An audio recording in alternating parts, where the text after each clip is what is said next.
It is time to bring in Ruth Epstein from the Republican-American. It's the Republican-American Report. Ruth covers our area, of course, for the Republican-American. Good morning, Ruth. Hey, Marshall. How are you this morning? Well, warming up after a cold stay. It was I decided to turn the heat off in my house yesterday because I said, damn, I'm not going to have my furnace turn on in June. Uh-huh. And sure enough, this morning I get up, it's 36, and that made for, as I say, tiptoeing around the bathroom when I got a shower. Oh, yes. Oh, man. Little brisk, but Yes. It'll warm up again shortly.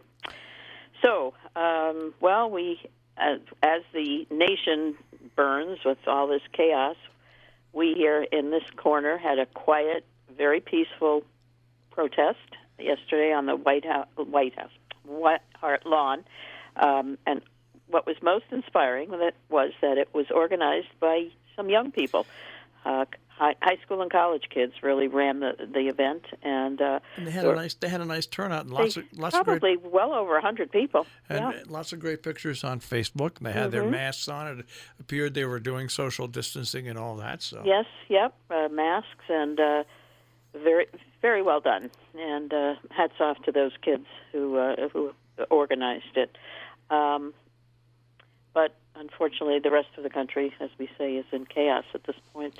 It's just amazing. I haven't seen Remind this, you Ruth. Of the 60s. I was going to say, yeah. Absolutely. Except in the 60s, there was some leadership that actually spoke up, and right now it's almost like we're rudderless during this. It's almost like the administration and the House and the Senate don't know what to do about this. And it's a very simple thing. All they have to do is to get together as Republicans and Democrats and the president and issue calming statements to the country, and that hasn't happened.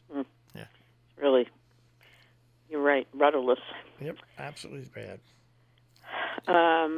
But we have had some really nice events here in this corner.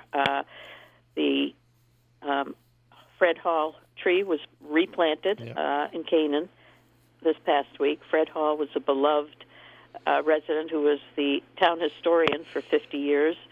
They had put in a spruce tree at that corner of Route 7 and 44, which is now owned by the town. And back in 2001, unfortunately, it succumbed to disease. But so the Beautification Committee and the Community Trust decided to put up another one. So there was a ceremony, and a white fir has been placed in on that corner, which is very visible, so everybody can see it, just as they could have seen Fred Hall back in the day. And interestingly enough, a story I did not know, that the town purchased that in order to prevent Burger King from coming across from McDonald's. That's exactly what happened. It was one of those either I sell it to Burger King or the town will buy it. Yeah. Yeah, interesting. And it is a very prominent corner right there, so it will forever stay green, which is lovely, and nice turnout for that as well. As we reported last week, the Lime Rock race track case has been adjudicated in the court. The court has said that the Planning and Zoning Commission will have jurisdiction over the times of operation at the park. And so all it means is local control. And so that has been long in coming, that court case. Took a visit and a tour this week of the new Salisbury Sharon transfer station, which is really a state-of-the-art place. It's going to be very interesting when it opens, and that is probably going to be in mid-July, their officials are saying. And it really is quite a place, and I think they've thought of everything, and it should last well into the next century. Well, it better last at least 30 years. Yes, it better. But it really is. Everything was thought of, and it's just it's probably one of the finest in the state. It's amazing, and hats off to all the people. Curtis Rand said it probably estimates that it was 50 people working on that over a period of 20 years to see it come to fruition. It really is something. And as we look ahead, we have Region 1 Board tonight. The Salisbury Board of Selectmen has canceled. Yep. They are not meeting tonight, so but they will be meeting sometime during the month, Curtis said. They're just waiting on to update events and things as to how to open for the summer. And Canaan Board of Selectmen is also up for meeting tonight. At 7 o'clock, 7 o'clock. And all of this, of course, is on Zoom. Tomorrow we have the Kellogg Board of Ed and the Cornwall Board of Selectmen. And then I'm pretty clear the rest of the week. I don't see too much. And no, it is a fairly quiet week. Which is surprising for the first week of the month. Yeah. But and of course I like the story. The committee, ABC committee, tabled the idea right now of paying our superintendent extra cash for days she didn't use. Yeah, I don't think they tabled it. I think it's they're not bringing it up. That's it. Yeah. No action. Yeah. I think that's and so she will be leaving as of June 30th. They did set a contract with Lisa Carter, who is going to serve as interim superintendent. They finally negotiated one that both sides agreed to. And now they're working on finding an interim assistant superintendent, and we'll be following that.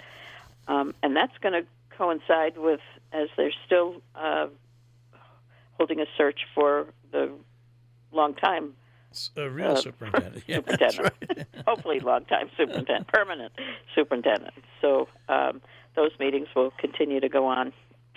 And there are lots of Zoom things happening. Lots of the libraries are putting talks on Zoom, and but for the most part, we're not seeing any meetings, and I don't think we're going to see any live meetings this month at all.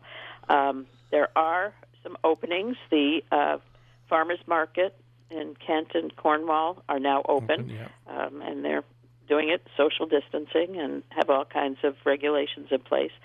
And little by little, I guess we're going to see some things opening. The Sharon Board of Selectmen held a meeting and discussed how to open the town beach, and it's not going to be the same, but they are hoping to give people an opportunity to at least get out. I mean, people are really ready to get out. Basically, just you figure this: if you're going to be close to people, it's going to be masks, and then the two rules that we're going to have to follow for a long time are masks if we're close to people and social distancing. Yeah, let's hope people follow it. Yeah. I mean, if you see things on TV for places where they're crowded in and not following it, and of course the rates of coronavirus spike. Yep.